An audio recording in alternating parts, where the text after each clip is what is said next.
संसद के भीतर जो है कोई भी ऐसा प्रतीक नहीं रहना चाहिए जो कि संविधान या इस देश का जो लोकतंत्र है जी। उसकी मर्यादा के विरुद्ध हो।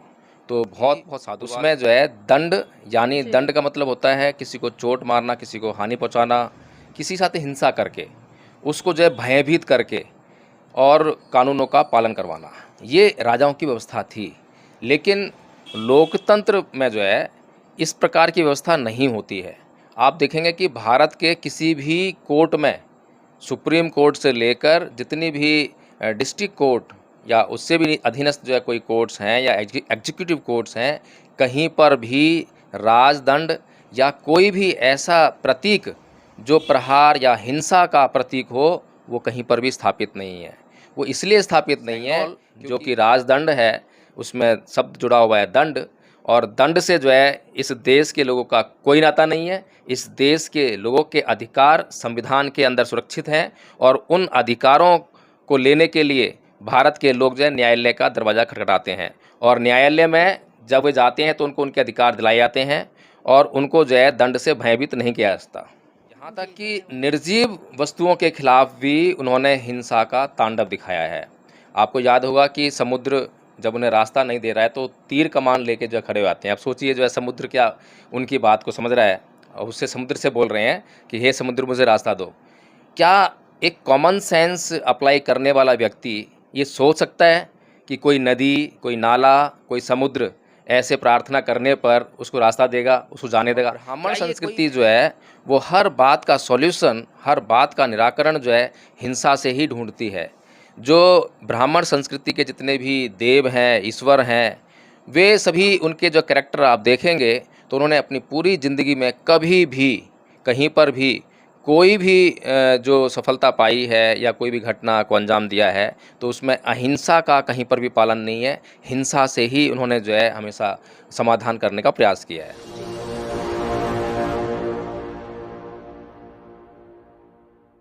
बलिदानों से हमको मिला देश हमारा, इस वास्ते ये देश हमें प्राणों से प्यारा।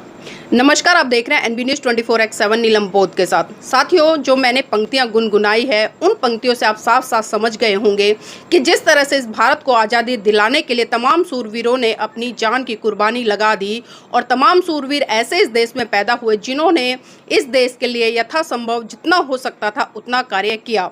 लेकिन अगर हम बात करें आज़ादी के बाद, जी हाँ, आज़ादी के बाद जैसे ही भारत का संविधान लागू हुआ, जैसे ही भारत में गणतांत्रिक व्यवस्था लागू हुई और जैसे ही जनता का शासन जनता के द्वारा लागू हुआ, उसकी खूबसूरती हमें देखने को मिली लोकतंत्र में। जी हाँ, भारत विश्व का सबसे बड़ा लोकतांत्रिक देश है। लेकिन साथियों, एक बार फिर से जैसे ही 18वीं लोकसभा के परिणाम आए और परिणाम आने के बाद जैसे ही पहले सत्र की शुरुआत हुई और पहले सत्र में जिस तरह से हमने देखा कि तमाम नेताओं ने जय भीम से उद्घोष किया और इसी के साथ साथ में जय संविधान के नारे भी हमें गूंजते संसद में नजर आए। और इसी के साथ में कुछ नेता ऐसे रहे जिन्होंने अपने वक्तव्य से पूरे संसद में तहलका मचा दिया। बात कर रही हूँ मोहनलालगंज लोकसभा सीट से नवनिर्वाचित सांसद आर.के. चौधरी जी की, जिन्होंने साफ साफ कहा कि हमारी संसद लोकतंत्र का मंदिर है, ना कि किसी राजा रजवाड़े का राजमहल। जी हाँ साथियों, जब ये टिप्पणी उन्होंने की, और ये टिप्पणी किस चीज़ को लेकर की, ये भी तमाम लोग सोशल मीडिया पर जो एक्टिव हो वो जानते हैं। जी हाँ साथियों, एक बार फिर से मुद्दा उछल गया है सेंगोल का, और उसी विषय पर चर्चा करने के लिए आज मेरे साथ में एडवोकेट जय भीम प्रकाश जी हैं। उन्हीं से जानने का प्रयास करूंगी कि जिस तरह से नवनिर्वाचित सांसद आर.के. चौधरी जी ने साफ साफ सदन में सदन के अध्यक्ष को संबोधित करते हुए कहा, और जैसे ही उन्होंने शपथ ली उसके बाद उन्होंने अपना जो लेटर हेड है उस पर प्रधानमंत्री को संबोधित करते हुए और लोकसभा के अध्यक्ष को संबोधित करते हुए एक पत्र लिखा, और उन्होंने साफ साफ कहा कि जब भारत संविधान से चलता है तो संसद भवन में सेंगोल की क्या जरूरत है, और इस सेंगोल को हटाकर यहाँ पर विधान की बड़ी प्रति यहाँ पर स्थापित कर दी जाए, ताकि जो भी व्यक्ति संसद में आए इस लोकतंत्र के मंदिर की खूबसूरती को देखते हुए अपने आप पर गर्व करे। तो इसी विषय पर चर्चा करूंगी मैं एडवोकेट जय भीम प्रकाश जी से। स्वागत है एनबी न्यूज में। जी धन्यवाद नीलम जी, और सभी को जय भीम नमो बुद्धाय। जय भीम नमो बुद्धाय सर। अभी वर्तमान में जिस तरह से मोहनलालगंज लोकसभा सीट से नवनिर्वाचित सांसद हैं आर.के. चौधरी जी, जिस तरह से उन्होंने स्टेटमेंट दी है और जिस तरह से हम देख रहे हैं कि चारों तरफ एक तहलका सा मच गया है और लोग उसको लेकर बड़े बड़े सवाल कर रहे हैं, क्योंकि यह लोकतंत्र की मर्यादा का सवाल है। तो सर, आप किस तरह से सोचते हैं इसके बारे में? जी, बहुत धन्यवाद नीलम जी। और मैं सबसे पहले अपना बहुत बहुत धन्यवाद एवं साधुवाद प्रेषित करना चाहूँगा आदरणीय, सम्माननीय, माननीय सांसद आर के चौधरी जी को, जिन्होंने इतनी अच्छी खूबसूरत सोच जो है संसद के पटल पर रखी और प्रधानमंत्री को जो है और लोकसभा स्पीकर को अपने विचारों से अवगत कराया। उनके विचारों में नितांत लोकतांत्रिक मर्यादा झलकती है और उन्होंने वो कदम उठाया है। कुछ लोग जो हैं बाहर अम्बेडकरवादी होने का दिखावा करते हैं, ढोंग करते दिखाई देते हैं, लेकिन आर के चौधरी जी ने कभी, मुझे लगा नहीं कभी बाहर जो है उन्होंने इस तरह का ढोंग या दिखावा किया होगा। लेकिन उन्होंने जो है बाबा साहब डॉक्टर भीमराव अम्बेडकर के क्या विचार थे और उनकी जो सोच जो संविधान में दर्ज है उसको जो है क्रियान्वित करने के लिए सबसे पहला जो कदम उठाया कि संसद के भीतर जो है कोई भी ऐसा प्रतीक नहीं रहना चाहिए जो कि संविधान या इस देश का जो लोकतंत्र है उसकी मर्यादा के विरुद्ध हो। तो बहुत बहुत साधुवाद आदरणीय आर के चौधरी जी को कि उन्होंने जो है इतना बढ़िया कदम उठाया है और संसद के सामने एक सवाल रखा है। हालांकि अगर यह सवाल संसद में एक विषय के रूप में रखा जाए तो क्योंकि सत्ता में जो लोग हैं वे इसको जो है पारित नहीं होने देंगे, ये बात बिल्कुल निश्चित है। लेकिन ये जो सेंगोल है ये बहुत ही खतरनाक है भारत के लोगों के लिए, भारत की संवैधानिक व्यवस्था के लिए और भारत के लोकतंत्र के लिए। तो जितना जल्दी हो सके इस सेंगोल को वहाँ से हटाने के लिए प्रयास करने चाहिए। और इसके लिए जो है अभी तक बहुत से लोग जो है पता नहीं कौन कौन से आंदोलन कर रहे हैं, लेकिन जो असली आंदोलन होना चाहिए था जिससे कि एक व्यवस्था ही पूरी की पूरी चेंज हो रही है, जो कि लोकतांत्रिक व्यवस्था थी, गण व्यवस्था थी, गणराज्य इसको बनाया गया, तो वो बिल्कुल बदल कर जो है अब राज्य व्यवस्था की तरफ जो ले जाने का एक कहें कि अप्रत्यक्ष रूप से प्रयास किया गया है। तो उसके खिलाफ जो एक बहुत बड़ा आंदोलन किया जाना चाहिए था।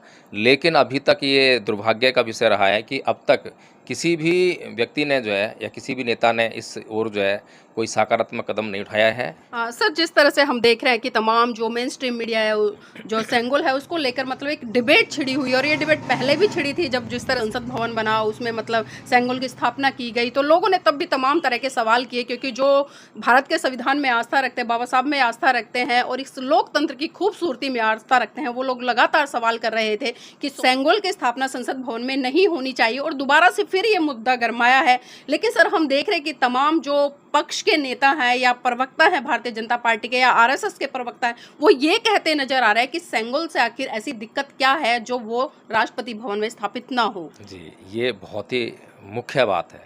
इसको समझना बहुत ज़रूरी है कि सेंगोल में आखिर ऐसी कौन सी दिक्कत है जिससे कि उसको जो है भारत के भीतर कहीं भी स्थान नहीं मिलना चाहिए। अभी जो सेंगोल है जिसको कि राजदंड ये कहता है, प्रधानमंत्री जी ने शायद जो है इसी तरह परिभाषित किया है कि ये राजदंड है और पुरानी व्यवस्था है। तो जो पुरानी व्यवस्था थी वो जनता के हित में थी या नहीं थी, इसको बहुत अच्छी तरह से सोच विचार करके भारत की संविधान सभा ने भारत के संविधान में जिस शासन व्यवस्था को अपनाया वह लोकतांत्रिक व्यवस्था है। वह राजाओं की व्यवस्था नहीं है, रजवाड़ों की व्यवस्था नहीं है। जो राजाओं की और रजवाड़ों की व्यवस्था थी उसमें जो है दंड, यानी दंड का मतलब होता है किसी को चोट मारना, किसी को हानि पहुंचाना, किसी साथ हिंसा करके उसको जो है भयभीत करके और कानूनों का पालन करवाना, ये राजाओं की व्यवस्था थी।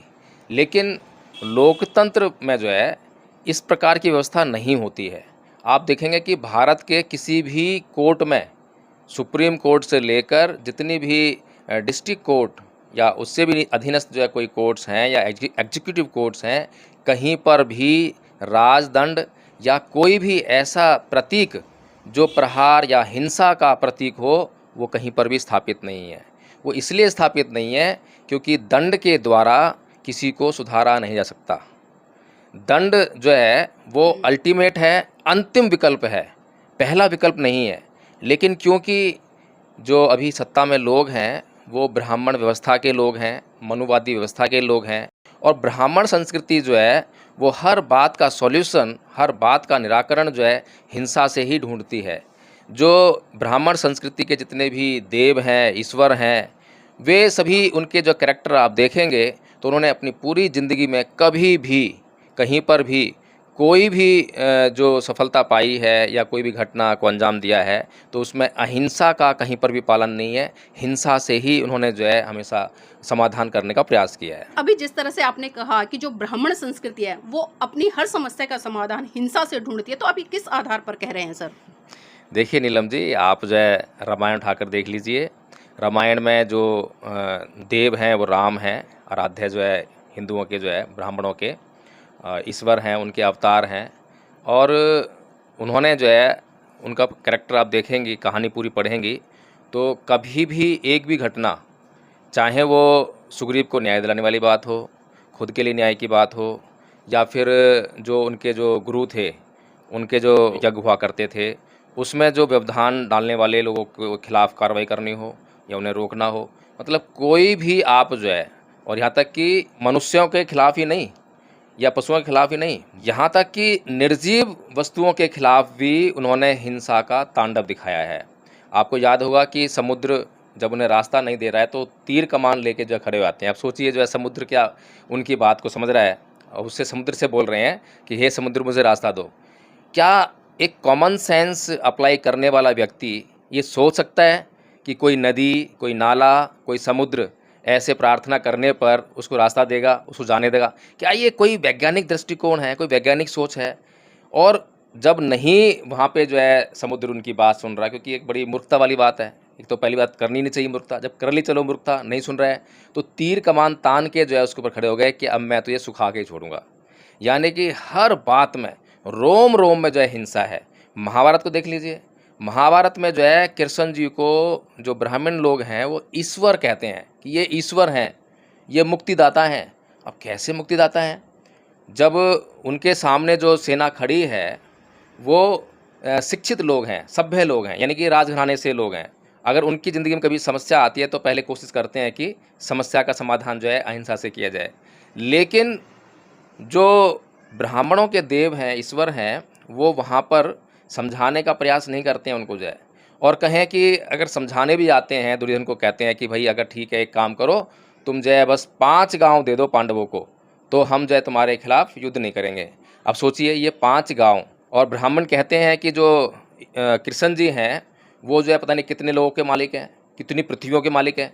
अरे भैया, जब इतने बड़े मालिक हो तो 5 गांव उनसे क्यों मांग रहे हो? 5 के लिए 10 गांव आप दे दो उनको, जो है समस्या खत्म हो जाती। लेकिन नहीं, वो एक जो है ना बात को जो है बीच में जीवित रखना है, ताकि जो है वो जो हिंसा के द्वारा लोगों को भयभीत किया जा सके। धर्म की स्थापना भी करनी है तो वो जो है हिंसा के द्वारा ही करनी है। कह रहे हैं ना कि हमें धर्म की स्थापना करने हैं, ये सामने जो लोग खड़े हैं ये अधर्मी हैं, इन्होंने अधर्म किया है, तो धर्म की स्थापना करनी है तो भी हिंसा से करनी है। लेकिन उसके बाद भी अधर्म खत्म नहीं हुआ, धर्म स्थापित नहीं हुआ, धर्म का शासन कहीं पर भी नहीं है। और दूसरी ओर जो है नीलम जी, मैं बता दूं आपको जो है कि जिस संस्कृति के लोग अभी सत्ता में हैं, जो उस संस्कृति को स्थापित करना चाहते हैं, उसके उलट एक संस्कृति, भारत की ही संस्कृति, बौद्ध संस्कृति है, समण संस्कृति, जो कि हर समस्या का हल जो है आपको अहिंसा से निकाल कर देती है। और ये कहते हैं भगवान बुद्ध कि कोई भी ऐसी समस्या नहीं है जिसका हल आप जो है अहिंसा से ना खोज सकें। भगवान बुद्ध जो है साफ साफ ये कहते हैं कि ना ही वेरेन वेरानी समन्तित कुदाचनंग अवेरन च समन्ति ऐस धम्मो सनातनो, कि वैर से कभी वैर शांत नहीं होता, अवैर से ही वैर शांत होता है।